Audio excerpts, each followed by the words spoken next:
You have to dissect even though your specimen is immature. Just like you. This is now the ovary. Ayan o, with eggs. The eggs are so big. And this is now the mesovarium. Then, this is now the oviduct. There. You look for the ostium, the opening. Ostium. Then the shale gland.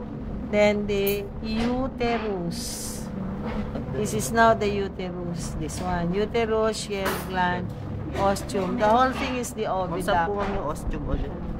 Ene, yung botas. Ene. Okay.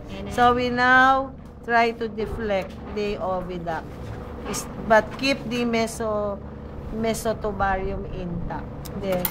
This is still the mesotubarium. There. We try to remove again the parietal peritoneum. Hey!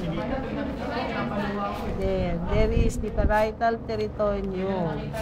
Remove the parietal peritoneum.